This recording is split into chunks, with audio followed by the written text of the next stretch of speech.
Elspeth's mysterious, powerful, and a bit creepy. In this video, we'll be delving into Elspeth von Draken. Deathly, reclusive, and the wielder of the dragon laser. To explore who she is, her mechanics, and new units you can expect to see as part of the Thrones of Decay DLC.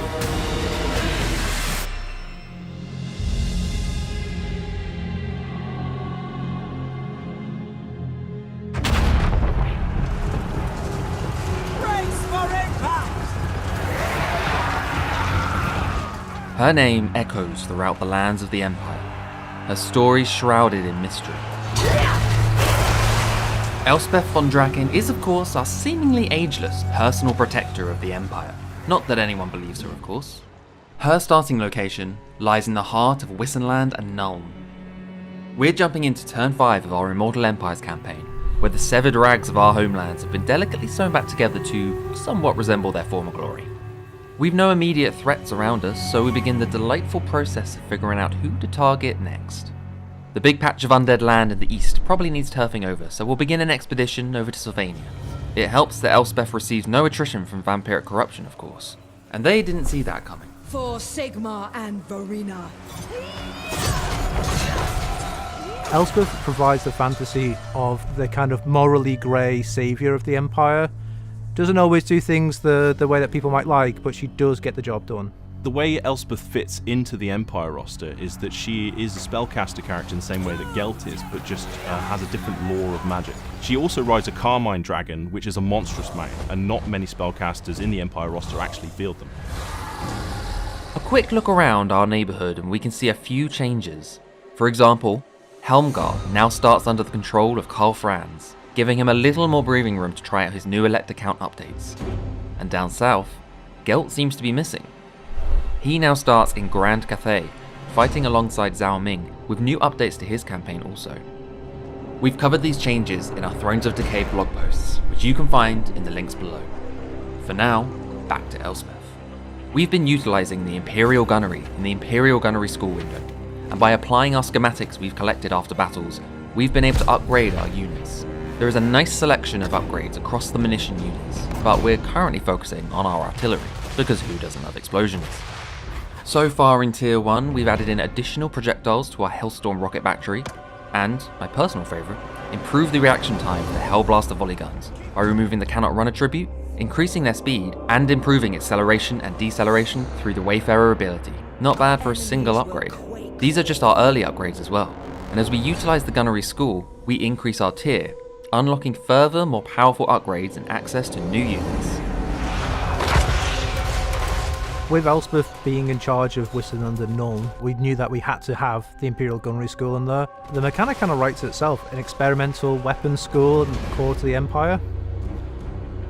It adds to the player experience by allowing you to push the limits of what your gun units could normally do. And it gets spicy at the end.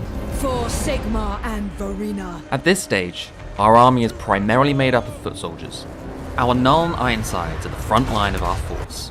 And with more advanced armour, melee capabilities and missile strength than our standard Empire gunners, we'll bring them right in to weaken the enemy's front line, before bringing back in our swordsmen to take on the bulk of the melee.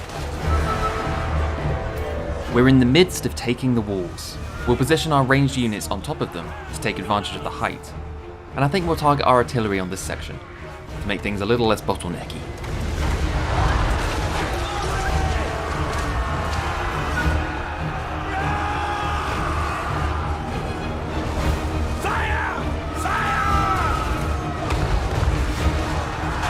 Vlad has joined the fray, and call me over the top, but while he's caught up, I'm just going to target all my artillery on him.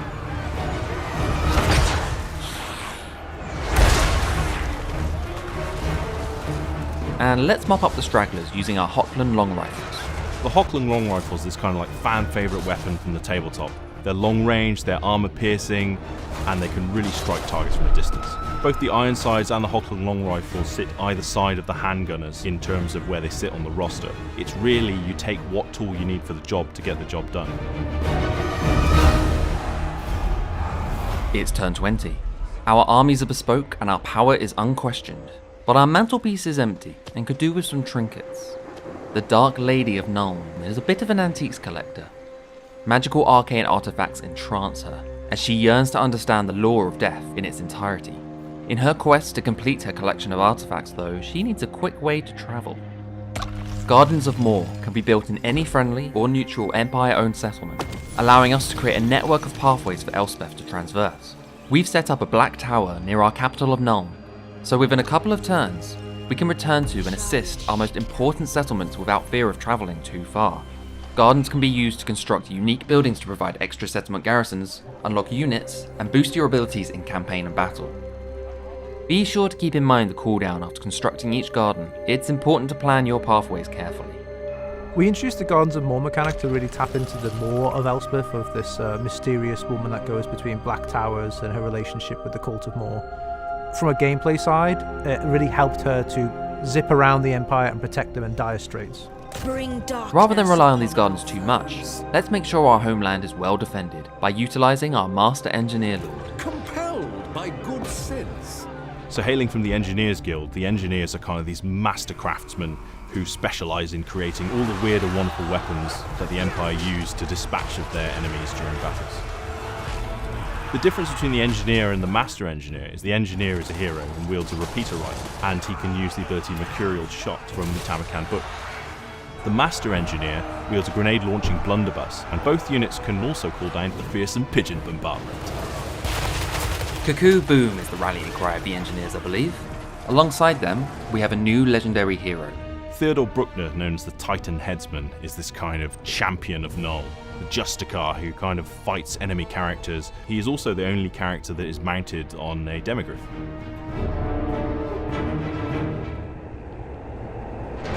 It's turn 40. Elspeth has vanquished Festus and his Fecundite faction. But our neighbours of Nuln grow irritable of our conquests.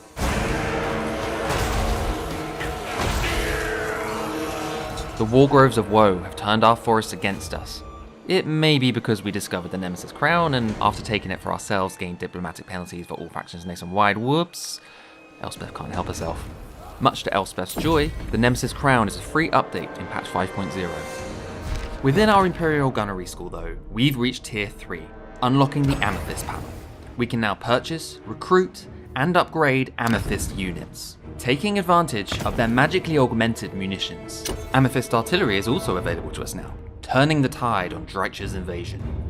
Better get collecting those schematics. It will rain death.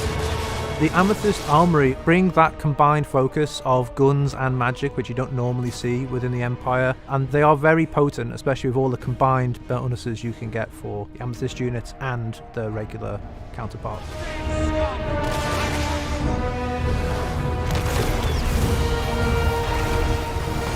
Some of the later additions include dropping a giant purple sun. The Nemesis crown sits heavy upon Elspeth. As we dominate, we make more and more enemies with our neighbours, but the temptation for Elspeth is too much.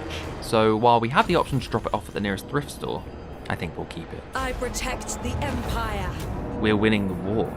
But Dreicher has made a bold move for her swan song, stepping forth into our lands to attack our capital of Nuln. We can't travel to a besieged settlement using the Gardens of Morr, but Grunberg? That ain't too far away. Betwixt the veil. Right, I can't handle an army of 40 units, so Elspeth's backup is going to come in as and when she's needed.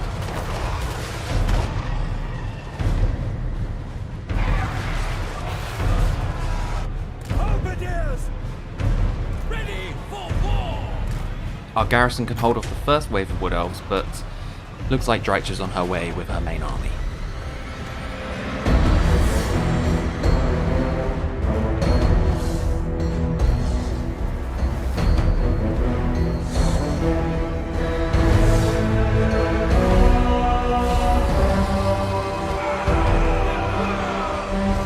Elspeth arrives atop her Carmine Dragon.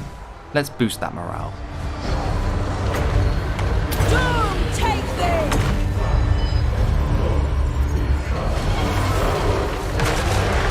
As we lose units of our garrison, it frees up space for more of Elspeth's more qualified soldiers to arrive as backup. Oh wait, those are my cannons. Oh well. My Knights of the Black Rose will avenge them. The Knights of the Black Rose are this sword and board cavalry that really excel in sustained engagements.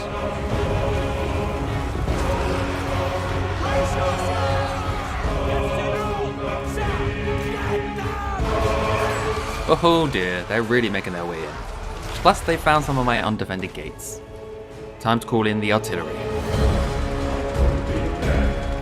The steam tank, now mounted with a volley gun in the hull, is this twist on a really beloved existing unit.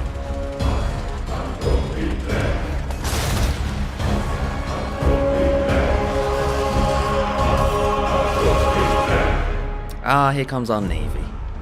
Hang on, there's no sea here. And we don't have a navy.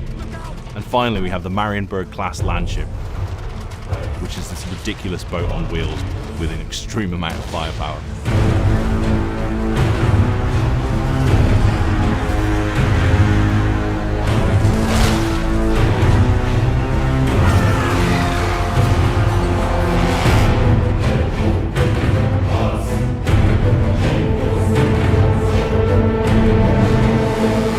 Theodore, mate, I know you're on your last legs, but I need you back in the fight. Okay, he's going down. But his Bale Flame amulet has other ideas.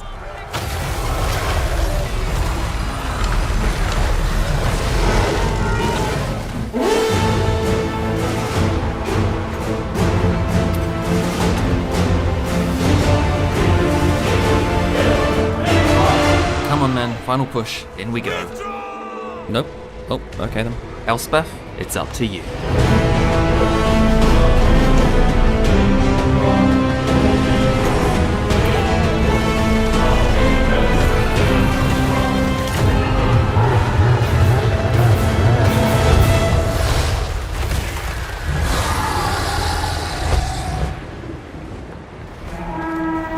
The Empire flourishes. We've confederated some of our allies into our faction, increasing our new Imperial authority, and we've created a vast network of gardens across the rest. Completing Tier 5 of the Gunnery School means we've unlocked the Amethyst landship and the Purple Eclipse. Both will be powerful additions to our armies, once we find a new target to use them on. On the horizon, we see a new threat in the form of Tamarkan, and perhaps yet, we'll find an ally in the dwarves. Should probably drop off the crown if we want to make friends. We'd love to hear your thoughts in the comments on the new additions, and don't forget to follow our links to find out more, including the extra campaign reworks we've added for Empire, Nurgle and Dwarves as part of patch 5.0. Check out our Steam page to wishlist it now.